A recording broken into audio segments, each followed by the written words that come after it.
Leva saúde ao céu. Apresentação: Brisa Albuquerque. Agora eu vou perguntar aqui pra Graça, o trabalho que vocês fazem lá na Casa Recomeço, vocês distribuem, a gente já falou um pouquinho da aparência, lenços, até mesmo próteses. A prótese artesanal, que agora eu tô com a equipe, né, da Mão Amiga, que a gente vai começar a confeccionar a prótese. E não só, né, porque uma coisa que eu observo muito, que eu tive um caso assim no SUS, que ela ficou muito chateada, então, inclusive, ela ficou andando um período sem a prótese. Porque quando ela estava no ônibus, que ela estava em pé e não ela erguia a mão para segurar a prótese, escorregou, caiu no chão. Isso daí magoou, ela ficou muito chateada, chorou, enfim. Acabou que todos que estavam no ônibus ficaram sabendo que ela estava com uma prótese, etc. Então, e eu fiquei com isso, e agora eu consegui formar minha equipe para a gente fazer a prótese, mas eu não vou dar só a prótese, eu vou dar o sutiã com a prótese. Porque mais o sutiã próprio para colocar prótese dentro, com tipo envelopinho, né? Porque elas realmente não fica complicado, nosso público do SUS precisa muito. E também o lenço.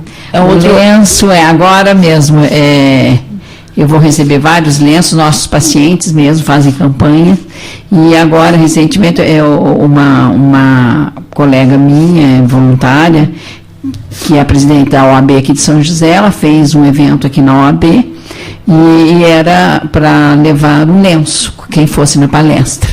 Então, aí ela vai me repassar esses lenços, então super legal. É a autoestima, né? A autoimagem que a Camila tanto fala. Sim. Bom, não sei se a doutora pode falar um pouquinho, eu sei que não é a sua área de atuação, mas a fisioterapia, logo após a cirurgia, ela é recomendada ou após algumas semanas, quando o braço, às vezes, que está imobilizado por causa da cirurgia de mama, quando essa parte de atividades físicas deve ser iniciada? Brisa, eu fiquei muito feliz no simpósio por aprender isso. Na verdade, a gente fica muito reticente, porque a cirurgia é grande, a gente fica com muito medo de perder tudo que a gente fez. Mas realmente não tem motivo para ficar imobilizado. Pelo contrário, eu sou super ativista desse negócio de se movimentar cedo, os pacientes particulares, de estética mesmo, todo mundo se movimenta bastante precocemente. Mas de reconstrução de mama eu ficava sempre um pouquinho com o pé atrás. E a fisioterapeuta, a doutora Angela, falou que realmente pode ser mais precoce. Não na primeira semana, eu acho que a primeira semana tem que ser mesmo de repouso, para evitar, por exemplo, o hematoma, como eu falei, que às vezes é um sangramento que pode acontecer por um esforço maior. Mas, com certeza, depois da segunda semana, pode ser, dependendo do esforço, é possível, sim, movimentação leve, movimentação, fazendo a amplitude do movimento, sem ser um movimento mais brusco, e principalmente fisioterapia de todas as outras partes, não é só uma mama, o paciente não é uma mama, então a movimentação, deambular, andar, mexer com as mãos, todo o corpo para ir junto e não só ficar com tudo imobilizado.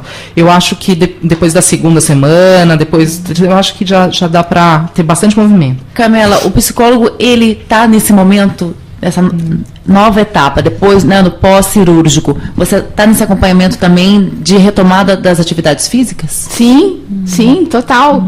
Né? O psicólogo, ele acompanha o paciente do momento em que ele recebe a notícia, tá? Até após os 5 anos que ele está tomando tamoxifeno. E se ele tomar 10 anos, ele vai ficar ali. Que remédio é esse que você está tomando? O tamoxifeno é uma terapia hormonal que se faz depois para ter um controle mais clínico, né? Sim.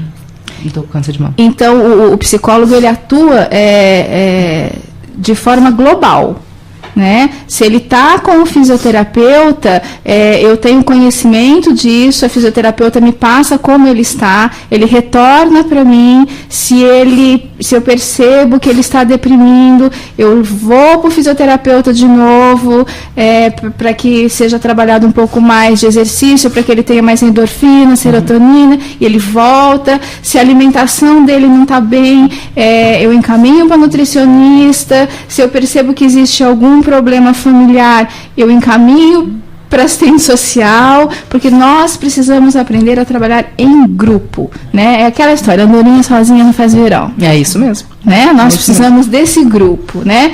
Lógico que o carro-chefe desse grupo é o médico dele.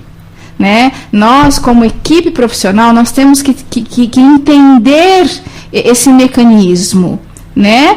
E o mais interessante é que, entendendo esse mecanismo, nós ganhamos muito mais confiabilidade do médico. Com certeza.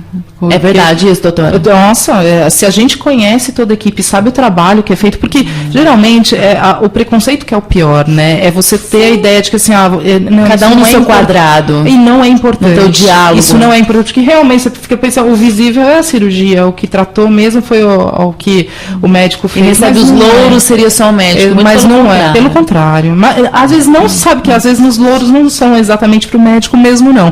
Porque de quem o paciente lembra, é da enfermeira, é da auxiliar que ficou com ela na hora que ela estava pior, lá ajudou ela a levantar. Não é o médico, não. O médico só orientou. É como um guia da equipe, o chefe de equipe, né? Você só orienta os tratamentos, mas de quem ele lembra, mesmo de quem ele tem carinho, não é às vezes, né? Não é exatamente do médico, é de quem estava com ele nos momentos mais difíceis mesmo. ProSaúde ao Céu. Apresentação Brisa Albuquerque.